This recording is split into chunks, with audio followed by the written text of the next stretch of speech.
Hi there, LinkedIn family. Jonathan here from Some Talented People. And today's video is about a lady called Olive Hickmott. Now, the school I was in at the time threw me out for trying to change their pedagogy, which is what teachers use to describe the way they teach. And frankly, they can fuck themselves, because I'm interested in solving the child's needs, not putting them in boxes. But this technique was so effective that, okay, so I coached 18 individual children who allegedly have dyslexia and who can't spell. And the process is fun. It looks at the child's greatest hobby or greatest interest and examines from an internal perspective how they achieve what they achieve.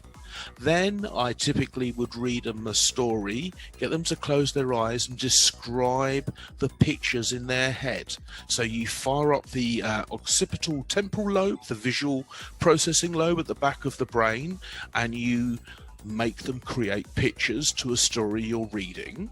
And then basically okay, you'll have to practice this, but essentially what you do is you start with short words, words that are representations like can or bottle or fence, and you go to the child. Okay, so imagine in your mind now, I want you to imagine a fence.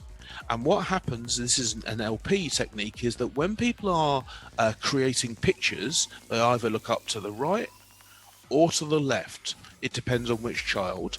And so what you do is you get them to make the picture, you see where their eye position is, and then you take the word, you write it on a yellow post-it note. Apparently purple pens work best for this for some unknown reason. And essentially you move, so the child is projecting the image out in front of them. And what you do is you take the word and you move it around until you can see their eyeballs focus in, so that the picture they're imagining and the word are in the same physical space in the room. And then I would, because it's something where you make the process enjoyable, I'd say make a sound of a camera and take a picture like that. And then I'd put the paper away and I'd go, okay, yeah, how do you spell that? And every single time they could spell it perfectly, absolutely perfectly, on one go. Now, I know teachers that spend months and months of a school term desperately trying to teach children in a way using the technique that does not work. And because it does not work, anyone with a neurodivergent mind, so autistic, dyslexic, dyspraxia, ADHD, who has a great deal more going on in their mind than neurotypical people, it just doesn't make sense. And so this technique they can do, it's fun. They realize that actually they can spell. And here's the kicker. What you would then do is you go, okay, you've spelled that brilliantly, well done, nice job. What's your favorite color? And they might say purple, or they might say green, or whatever the color it is. And you go, okay, here's what I want you to do. I want you to make those letters in the word your favorite color. And you can see them look up and you can see them create the color in their mind, because it requires creation. And by doing this, it embeds the visual image more strongly than before. And so then what I do is I go, what's the last letter of the word? And the one before that, and the one before that, and the one before that. And they would spell the word in reverse order. Now, it's an important distinction that you don't say spell the word backwards, because that creates a different image. But if you go letter to letter to letter, the child can spell the word in reverse order.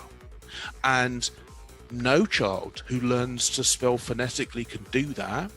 People automatically pick up the visual link in spelling, because basically what happens is that when you're working through a word by its sounds and its vowels and its groups of letters, it's so much effort to do that, that by the time you've finished reading a line of text, you've forgotten what's happened at the beginning of it. And so comprehension is then difficult. So basically, this book is called Bridges to Success. I'll put a cover shot of that. I've done videos before about the gift of dyslexia, which has a different but equally effective technique. And frankly, if your child has been branded with special educational needs, reach out to Olive Hickmott, reach out, get this book, The Gift of Dyslexia. Both have techniques that absolutely work for me as a dyslexic adult, and they will change the engagement, the enjoyment, and the progress of your child or young adult or fully grown adult at such a rate. So before I read this book, I was getting in my Word documents loads of red lines under everything, just terrible things.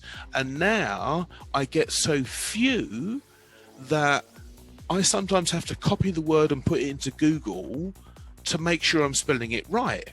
And I am spelling it right because I've read loads of books, so I know loads of words. And all it required for me to do was to stop trying to sound them out, where eyes move side to side, and start looking for the picture in my mind. And my spelling has improved to such a degree, it's probably a 85%, 90% of 100 every time.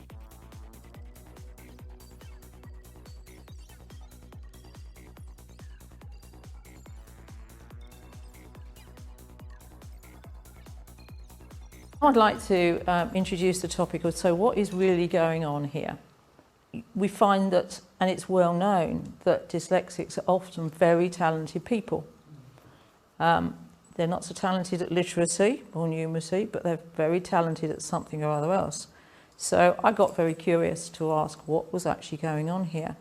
And we've got people with extraordinary visual brains seeing a very different perspective on the world than other people. So we have these two sides of dyslexia. One is the exceptional creative skills they've got, which they're trying to produce, and we've got some quite debilitating symptoms that's actually crushing them down in the opposite direction, like poor spelling, poor reading, poor concentration, all of those sort of things. We have very, very talented people who are very well known who are dyslexics. People like Jamie Oliver and Richard Branson, very talented, and by the way, we know they're dyslexic.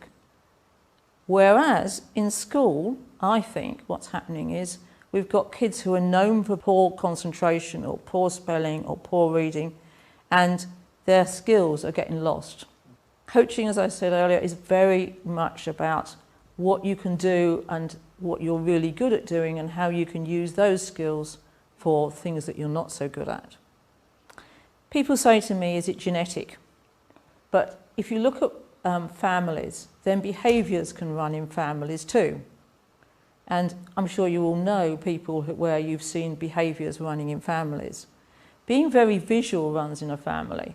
So for example, if you've got a mother who is a photographer, then you'll probably be very visual as well.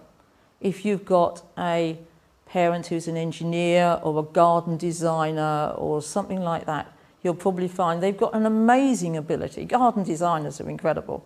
They have an amazing ability to look at your garden, which looks like a barren field, and imagine what it could really look like. And then their job is to tell you what it could look like.